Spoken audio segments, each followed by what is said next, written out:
intersects with other identities such as race, ethnicity, sexual orientation, and gender identity, class, disability. So this means that these policies acknowledge and address the compounded effects of these overlapping forms of discrimination, aiming to ensure that no one is left behind, that the voices of those most marginalized are uplifted in international dialogues and policy making.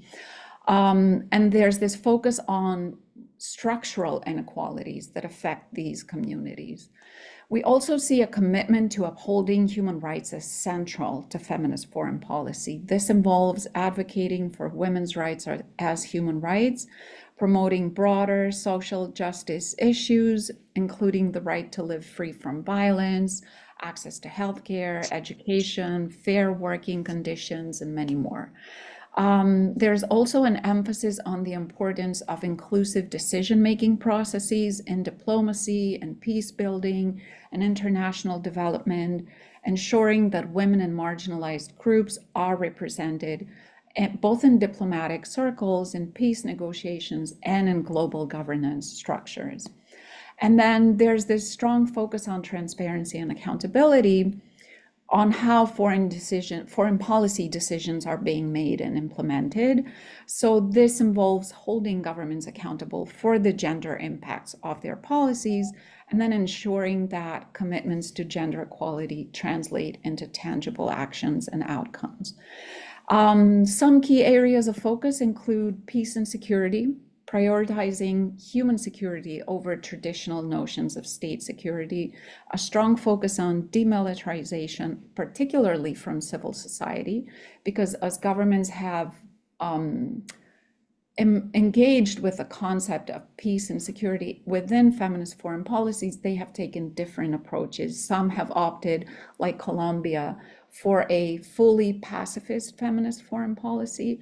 Others, like Germany, argue that there's a more pragmatic approach. There needs to be a more pragmatic approach, balancing realpolitik with more feminist ideals in the practice of day-to-day foreign policy.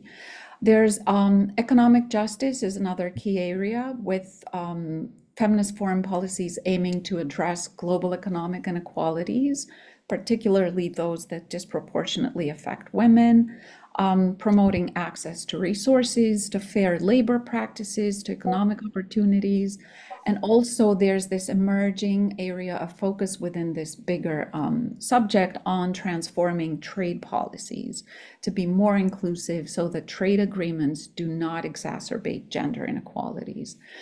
Development and humanitarian aid is another key area of focus, with many feminist foreign policies integrating gender-sensitive approaches into international development programs, and then in humanitarian settings, emphasizing the need for targeted support to women and vulnerable groups. We have climate justice and sustainability, recognizing that climate change disproportionately affects women and marginalized communities, pushing for gender considerations to be integrated into environmental policies, advocating for empowering women as leaders and actors in climate resilience and adaptation efforts. And then also, of course, support for women's lands rights, sustainable agricultural practices, and access to clean energy. And then there are other focuses such as the combating gender-based violence, and also feminist foreign policy within multilateralism and international cooperation, emphasizing the importance of multilateral cooperation, diplomacy in achieving global gender equality, but also broader peace, prosperity, and environmental integrity goals. So there's this focus on reforming international institutions to be more inclusive so that these global governance structures can reflect diverse perspectives. So I will stop here and welcome Dinora Arceta to outline some of the key challenges and limitations of feminist foreign policies that we've discussed over these 10 years of their existence. Denora currently works as the advocacy coordinator at the Institute for Women in Migration. She is based in Mexico City, and she has dedicated her professional life to promoting and defending public policies and legislation with a focus on human rights, social justice, and feminism. Welcome, Denora, and over to you. Um, Hi, everyone. Can you hear me? Well, okay. So it's 7 a.m. Here in Mexico City, so I hope I'm as lucid as I wish. Thank you so much, Fortini, for the invitation. I'm very happy to be with you. IMUMI, in the Institute for Women in Migration, we are not a member of NGO SW, but we sometimes engage with you through the Women in Migration Network that is also part of your coalition. And we are focused on providing psycho-legal services for women, adolescents, and girls on the move in Mexico and also in Central America and in the US border. But as Fortini said, I am focused on elevating the voices of the women that we accompany in public policies here in Mexico and also in global spaces. So yes, Fortini asked me to have to provide like critical approach to feminist foreign policies. And this is because feminist foreign policies have not been immune to skepticism and criticism, particularly for organizations that we are based in global south or majority world. First, because when they emerge, of course, the majority that countries that adopted the feminist foreign policy were global north. So we were cautious that this does not reinforce, like the global situation where we have reinforcements of colonial practices and Eurocentric perspectives, even though it has the feminist adjectives. Feminist foreign policy are creating a new standard of global governance that Diana will later talk about. So we were concerned that this will reinforce the discourse that there are universal values and ideas that everyone should adopt everywhere. Feminist foreign policies sometimes refers to women in countries with development economies and thus position themselves as better equipped to deal with the challenges of gender discrimination, particularly those that have a focus on aid. And also, these have an imagery of the nature that the relationship between global north and global south this becomes racialized, no? So when Mexico became the first country to adopt a feminist foreign policy, we have information that the person that developed this policy was trained by Global North specialists to develop this policy. And I will talk about this later, but it didn't have any feminist organization involvement whatsoever. So again, we see this that the knowledge production of feminist foreign policy also is colonialized, no? So also uh, powerful states invoke their own experiences as best practices to tackle the issue. I already said that, sorry. And we also have the fear that it became like shortcomings in the sense of also diverting the attention abroad through the multilateralism, as it has happened in the Women, Peace and Security agenda, no? That, for instance, the national action plans in the Global South are evoke more issues on international actors such as powerful actors to provide peace and not focusing on the ground, no, on realities on the ground. And in the feminist foreign policy, there's this trend to issue national action plans. Of course, this is very evolving, and when these national action plans were emerging, some of those national action plans are responding to these critics that we have on Eurocentric perspectives, particularly from those that have emerged from the Global South. But there was this risk, no? If we as civil society didn't point out, we had these situations. Also, these policies, feminist foreign policies, were built from top-down approach, no? From the Ministries of Foreign Affairs. So it supports the notion that states are the ones that grant rights and promote representation, instead of recognizing how they maintain and reproduce the global hierarchies that exclude non-normative and non-hegemonic bodies, ideas, and knowledges.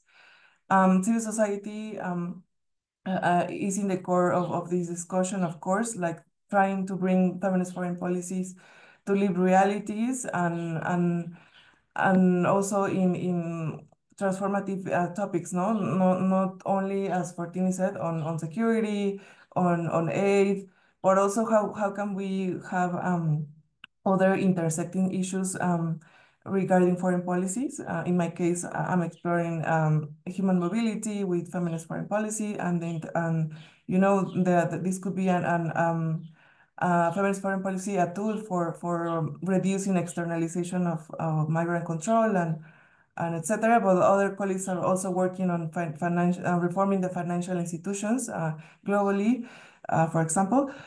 But also feminist foreign policies, particularly in the case of Mexico, have been instrumentalized. No, some actions are well intentioned, but as I mentioned, sometimes are used in order to bring attention to particular actors, such as feminist allies, but in general, but in the reality is that it divert attention, no? We have this double discourse that abroad they are feminist allies, they are congratulated on, and they stand out globally as feminist champions, but internally and within borders, there's a lot of situations such as gender-based violence that it has a lot of contradictions, no? Also, as I mentioned, civil society participation is a core issue that we always bring to this discussion. In the case of Mexico, for instance, that it didn't have any participation at all of civil society for the development, but also for the implementation, and now the evaluation, no? And it is not only in the case of Mexico, it's also in the case of other feminist foreign policies. So we are actually trying that these policies, the core is civil society participation and lived realities, no? In some countries, feminist foreign policies did have a participation of civil society, but it was more on mechanisms that are not meaningful, such as surveys, meetings, where civil society did not have the opportunity to actually provide values inputs and resources for these foreign policies to actually respond to core issues, no, on foreign policies. And little feminist foreign policies have permanent mechanism for participation of civil society. In the case of Chile, it does have a council of foreign policy, but it's not only about feminist foreign policy, no? So we think that it should have feminist foreign policy should have a permanent mechanisms for civil society participation. And finally, another core issue to provide a critical perspective on feminist foreign policy is monitoring, evaluation, accountability, and learning. Gender data is relevant for guiding and tracking both external work of agencies responsible for implementing feminist foreign policies, as well as for knowing if these feminist foreign policies are bringing gaps between internal policies, practices, and foreign policies, no? But information about systems, processes, practices that countries use to collect data for feminist foreign policies is practically non-existent. in some countries that adopted feminist foreign policy and that have issued national action plans or policy documents of feminist foreign policies, such as Spain and France. The majority of them fell short of developing a meal framework of monitoring, evaluation, accountability. Some of those documents do provide indicators to track report and progress, but they often lack to connect, identify objectives, responsible agencies, and timelines for reporting and mandates publicly report progress. There's actually one civil society organization that is analyzing this. How can feminist foreign policies can be measured to actually know progress?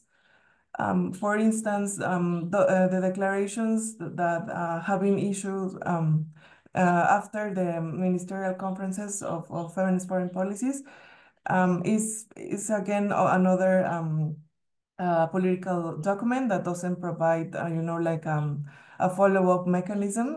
In the case of the ministerial conference in Mexico, we advocate for it to have a follow-up mechanism, but so far there hasn't been no political will to do so. So again, no, both national action plans and declarations on feminist foreign policies are they don't provide accurate data or monitoring mechanisms. And also another core issue on indicators is that they only capture the indicators in the terms of number of women in foreign policy projects or ministries of foreign affairs. But they don't provide an intersectional approach, no? Like who are in ministries of foreign affairs?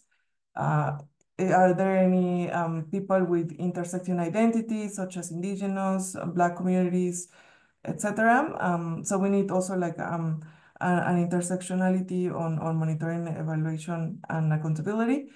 And I'll stop there because I think I'm lacking of time, but happy to continue with the conversation.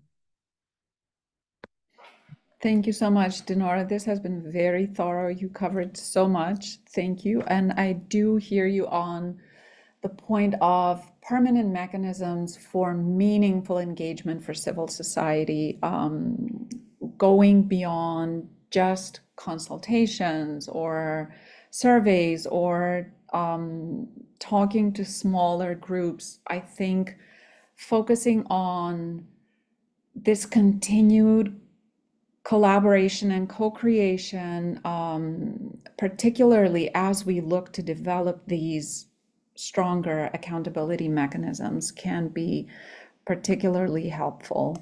Now, let me give the floor to Diana Luta, UN Women's Policy Specialist on Gender Responsive Foreign Policy with the Governance and Participation section.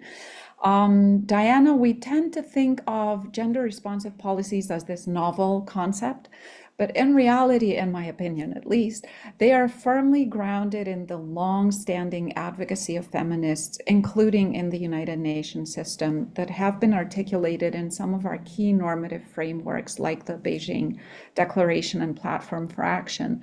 So could you please tell us more about how feminist foreign policy can be a useful instrument to realize the vision of Beijing? Thank you so much, Fortini, and thank you to you all for inviting me to this space to give my reflections on this important and evolving topic. So I'll jump right in and start by saying that the Beijing Platform for Action and the 12 critical areas of concern, they remain to this day the most visionary roadmap for advancing gender equality, and we all know that. Advancing empowerment of women and the rights of all women and girls. Its principles and ambition continue to be relevant and deeply needed today more than ever. And this is the case because today, despite some progress, the SDGs are seriously off track. We know the current geopolitical situation that we are living in today, and gender equality as a key driver of achieving the SDGs will sadly remain a distant goal if critical actions are not taken. And so to accelerate progress and push forward for rights, equality, and justice, innovative strategies and practices are quite essential. And one innovative strategy that can potentially accelerate progress is one that we are discussing here today on integrating feminist principles into foreign policy.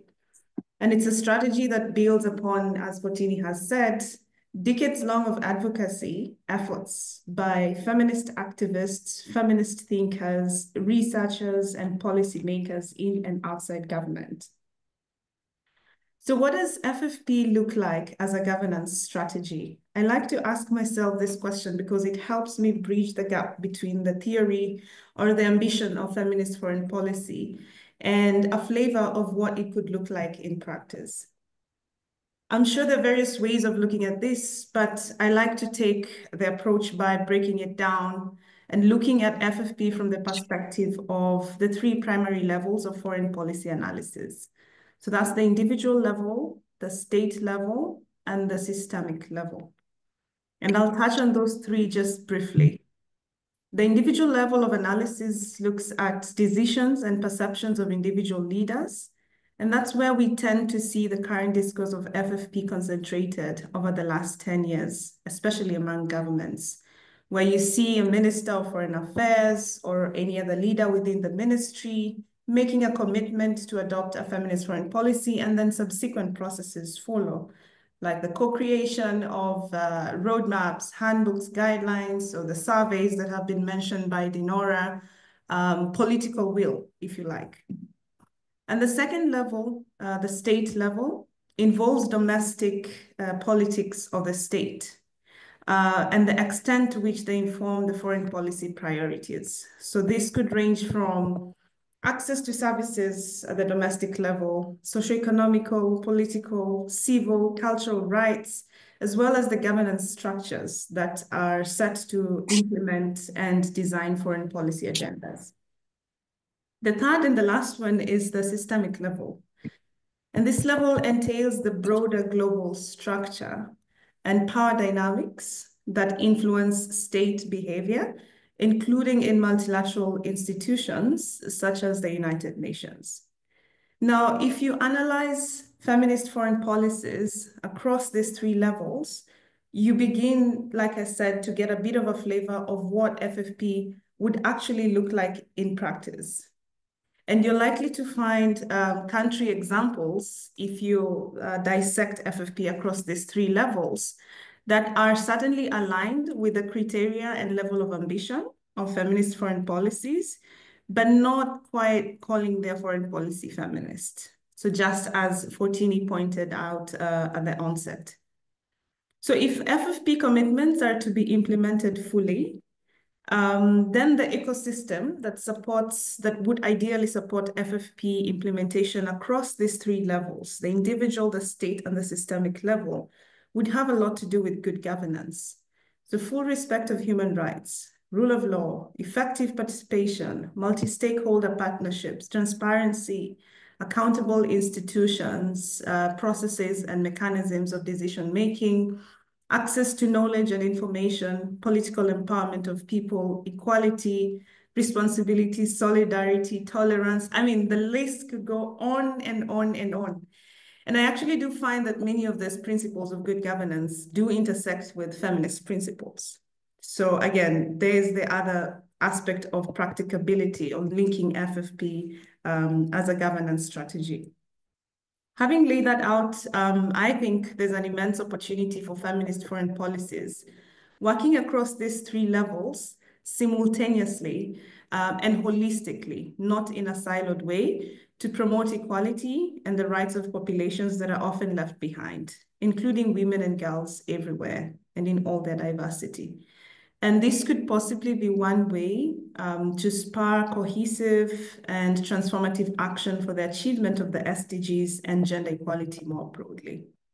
And everyone has a role to play to make this happen. It's not just the business of governments, it's not just the business of feminist movements, it's all of us. So very briefly, I'll tell you what UN Women is doing to contribute to the feminist foreign policy agenda globally. We look at FFP through the lens of rights, equality, and justice. And in line with our mandate, which is to advance gender equality and the empowerment of women, our contribution to this innovative strategy is anchored on 3 key pillars. And these 3 key pillars are currently at various stages of implementation. The first one is on evidence, so generation of new data, but also documentation of success stories and promising practices from the past and the present to contribute to bridging the current data gaps on the intersection of gender equality, women's empowerment, and various domains of foreign policy, and especially with a focus on geographical regions where this data is often invisible, even though we know that practical examples do exist, such as the Global South. The second one is on promotion of increased representation of women in all their diversity and across all tracks of diplomacy. That, of course, is recognizing diplomacy as a major instrument of foreign policy, and that equal representation is a key component of good governance at all levels. The third and the last pillar is on promoting integration of gender equality into all planning and implementation cycles of foreign policy. So moving feminist foreign policy beyond the gender desk of the Ministry of Foreign Affairs and look into other ministries, departments, and agencies within the ministry itself, but also with sister ministries that work with other areas of foreign policy, such as the Ministry of Trade, Ministry of Defense, and others. I will not try to fit these pillars into different parts of the Beijing Platform for Action, because I find these pillars to be relevant to all the critical areas of concern, the 12. They surely are. But they are also aligned with UN Women's Beijing +30 strategy, which draws from the Platform for Action, as well as new areas of work that have been reaffirmed through global commitments and advancements in recent years by governments. And again, I will not try to go into the strategy so much, but because I've mentioned it, I will just highlight some of the key areas of the strategy. One is working with member states at the country level to advance priority actions, which are based on insights from member states' reports, from their progress reports for Beijing +30. But some of these commitments also come from evidence and data of what UN Women over many years has learned can achieve impact at scale. And the second component of this strategy is working with civil society, including women's rights organizations and youth organizations at all levels, to ensure that they have pathways to claim their rights and influence action, including in ongoing discourse such as feminist foreign policies. And third is working within the multilateral system, such as within the United Nations, to recommit to SDG 5 acceleration through various strategies, FFP being one of them, to ensure that multilateralism today is fit for purpose, especially in the current context of pushback and regression. I'm going to stop there, but before that, I'll just finish by saying increased advocacy for rights, justice, and equality, including gender equality over the last decade by feminists inside and outside governments, at least to me, is a clear indication that there's definitely a recognition that gender equality is not only an issue of social justice at the domestic level, but an essential component of international relations. And as this agenda grows, I look forward to working with you and many of our other partners, to build on what we see as common threads. So focusing on what we have in common, embracing our diversities, and as we push forward towards this new inclination, because it certainly carries a lot of transformative potential. Thank you so much, and back to you, Fortini. Thank you, Diana. This has been so rich and thought-provoking, and so many great insights and ideas that you've shared. What resonated with me particularly was when you said moving it out of the gender desks. I think this is an area where we see a lot of potential, linking it to other existing agendas and showcasing how, as you said, it is not just about gender equality and just about women and girls. It's more about broader goals that we want to achieve and an integral component of international relations. That has been very helpful. Thank you so much. I will now open the floor to questions from all of you. Feel free to raise your hand, or if you feel more comfortable, we will be keeping an eye on the chat. And I think it would help if we removed my spotlight so I can see more of our attendees, so I can call on people who are interested in speaking. I see Lily has a hand up. Please go ahead. Thank you so much, Fotini, and thank you to all the speakers for this wonderful educational segment on a Friday morning. It's a good way to end the week together. And I was really interested in just the very clear outlining of the principles of what a feminist foreign policy looks like, and especially with the last presenter, Diana, kind of looking at what the implications are for global governance and how that can influence the individual actions of states.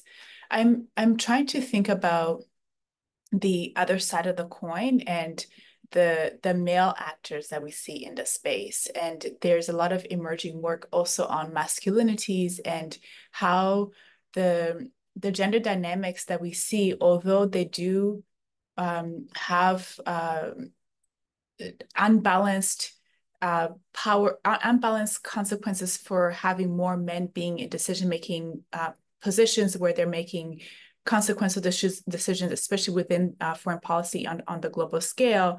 But this is just my personal understanding. I don't think that necessarily is creating conditions that are fostering the well-being of men.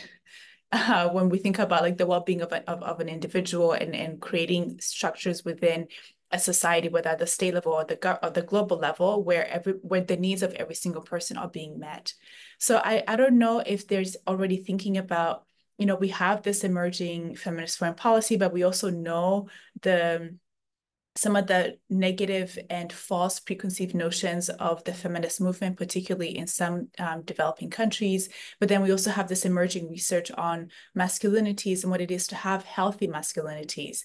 And I don't know if there's any kind of merging of these two areas of knowledge production and research, and how we can bring groups of people together that are a wider representation of what our society looks like, to think about how do we move forward and how do we have, particularly with the intention of states then adopting, maybe they don't use the word feminism, but adopting policies that then look at the well-being of each individual, and creating structures nationally and globally that allow that to happen. Because I see that these are two different conversations, but there's a potential to bring them together. Sorry, that was like a very long-winded question, but it's just something that came to mind. Thank you. Not at all. I think we can take a couple of questions and then come back. I see Claudia Hopman. Yes, that's me. My question is, so I'm leading the Global Women Leadership Foundation since 2010, doing a PhD on women leadership at the moment, and also preparing for visiting Beijing review meeting in Geneva next week, or in a week and a half. And I'm myself also such a civil society organization. So I was wondering, I really agree as well, that there are a lot of civil society organizations who would like to do things, and some are more successful or less successful, with a lot of enthusiasm. But I'm wondering, is there more information about those examples that are a better example than others, or which are making a better difference, making a more impact than others. So I can also understand that it may be evolving over the years. So definitely for my own organization, would like to learn from that and also further improve for the future. Thank you so much. Rosa? Thank you, Fotini, and thank you so much to the presenters. My question is picking up on one of these last issues that Diana mentioned. Well, first of all, Rosa Lizardi with the Feminist Task Force, we're the conveners of the Women's Working Group on Financing for Development. The point, I think it was mentioned on financing for development. It was very much in passing, so I would like to go just a little bit more in depth on that, because I think, Denora, you also mentioned these issues of analysis and how we might be able to look at issues of macroeconomics, particularly financing for development, using feminist foreign policy tools.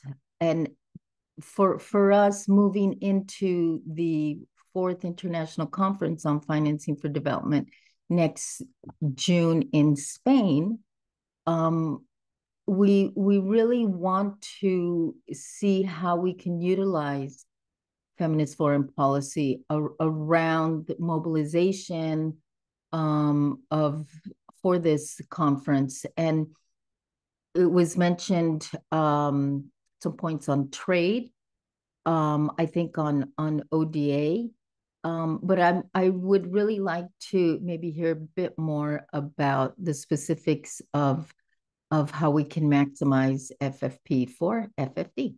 Thank you. All these acronyms.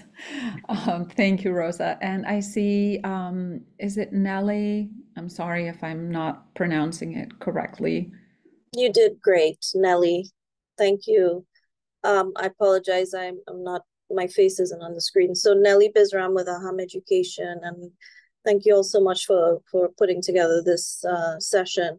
So I just wanted to piggyback. I put another question in the chat, which, you know, a few people responded to, but I wanted to just piggyback on what Lily mentioned, you know, and this is coming from a cultural lens. I'm from the Caribbean. I live in the US. I work with diaspora communities. I work with communities of color, religious communities in the Southeast of the United States and in Latin America and the Caribbean. And we do a lot of work with women and girls and with men and boys. And sometimes we do it separate, sometimes we do it together. But what Lily brought up around both the work that needs to happen around masculinity and sort of bridging this apparent divide that's there, right?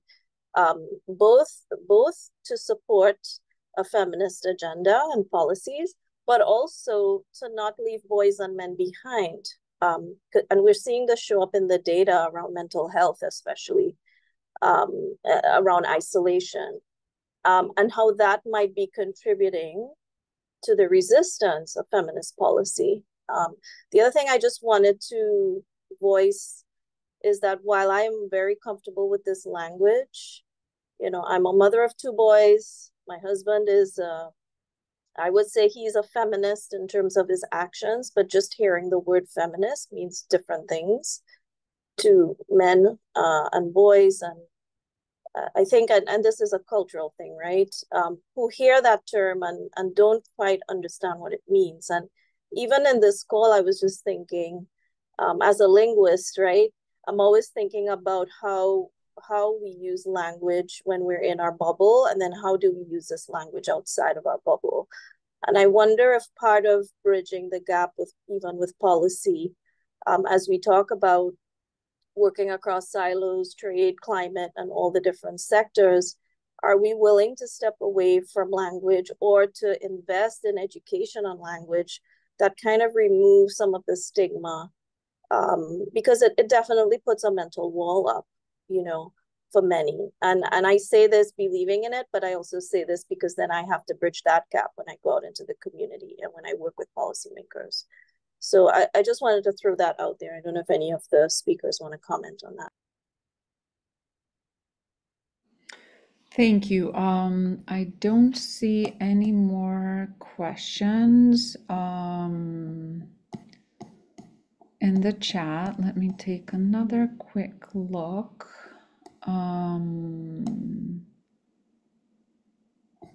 Okay, yes, I don't see any more questions. So, Denora and Diana, would you like to respond to some of these questions, any or all, as you see fit?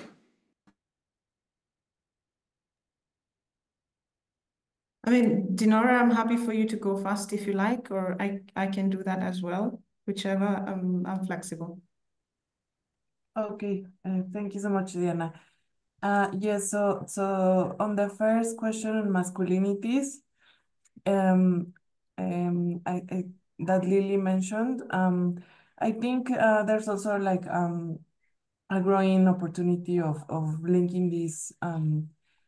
I only have saw this conversation on masculinities, particularly on ministries of foreign affairs that, you know, when talking about feminist foreign policy, they're also looking at capacity building for their for diplomats to actually have engagement on masculinities, on particularly on hegemonic masculinities. To be honest, in the case of Mexico, I know that they have done like at least 4 trainings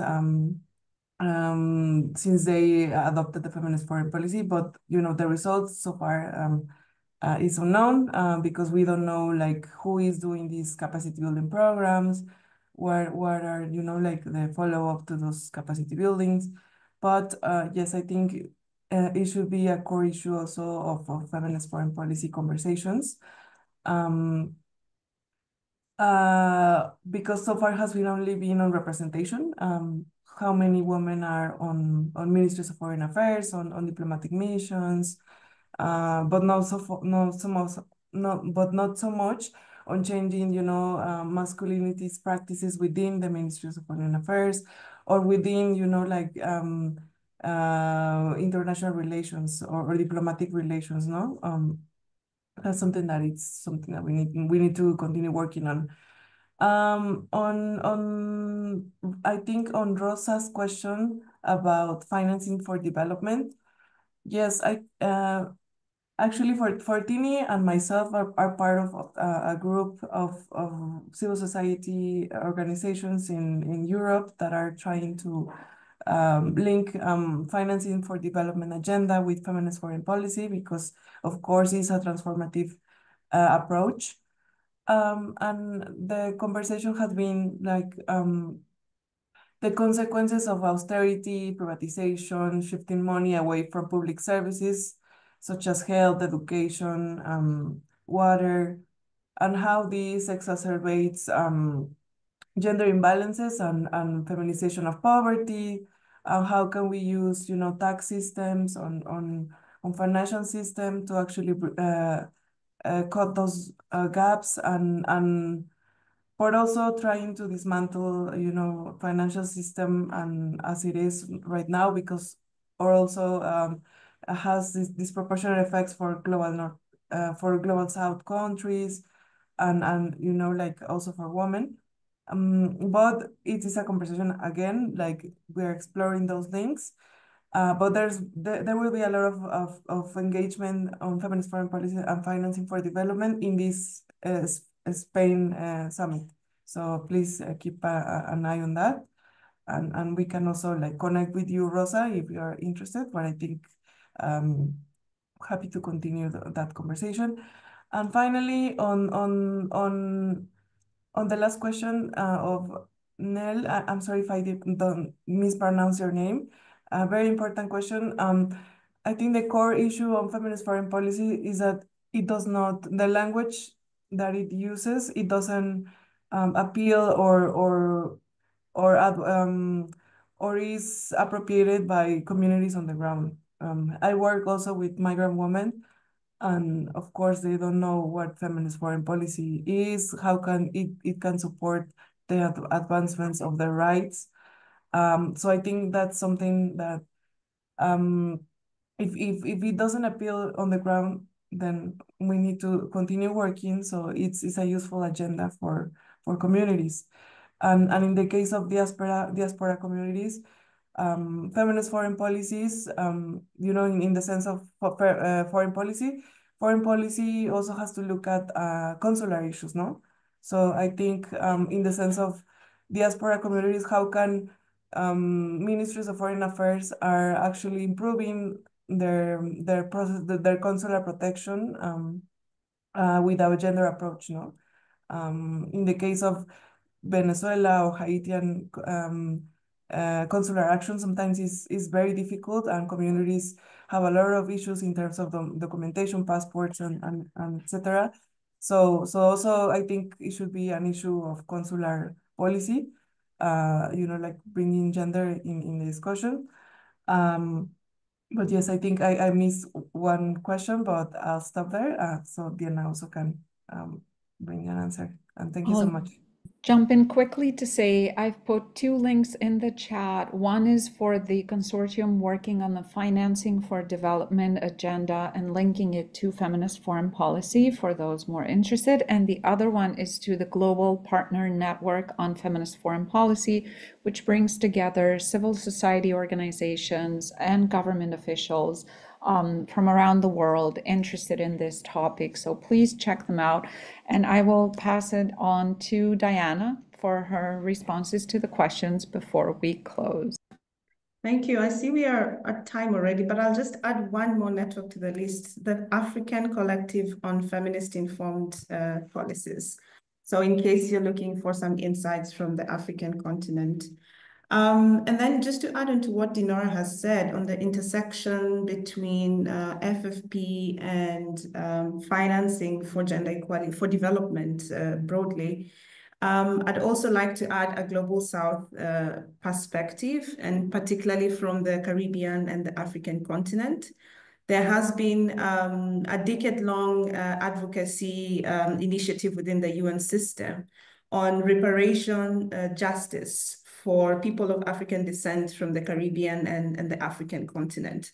So that is also a very, very interesting space for FFP to interact with financing for development. And actually the 38th annual summit for the African Union next February is going to focus on reparatory justice. And one of the sessions is going to focus on this intersection. So I can keep 4TD posted, and you know, she can share any updates that come out of that.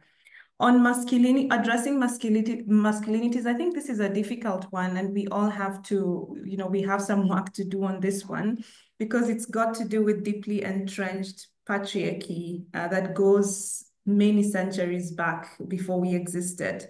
And what at least I have observed in the work that I do is that many ministries of foreign affairs that actually end up declaring a feminist foreign policy are headed by men. But the only problem is once that declaration is made, that beautiful gift is given to the head of the gender task force. Or the ambassador for gender equality within the Ministry of Foreign Affairs. So there's definitely a disconnect between, again, I come back to those 3 levels, between just saying, hey, we are advancing this, we are committed to advancing this, and then the person that you pass on the mantle to take the work forward. To what extent are they empowered? To what extent are they financed? To what extent are they given the space to actually deliver on the mandate that they're given? And I find that question on language to be super interesting, because for the work that I do, again, I've encountered a mix of languages. feminist informed foreign policies, gender responsive foreign policies, women-centered foreign policy, feminist foreign policy, inclusive foreign policies. So these are all names that are being forwarded to us by governments and civil society in different geographical regions. But the connecting thread is that of rights, justice, equality. So for us at UN Women, we are focusing more on that, paying attention to the language, because language is important and it means different things to different communities. So we allow the space for that to flourish while pushing for those three principles. I think I'm going to stop there. Thank you so much. Thank you both, Dinora, Diana, for being here with us today. You have shared very, very insightful thoughts, and I look forward to continuing this conversation, particularly as we build up to the commemoration of Beijing this year.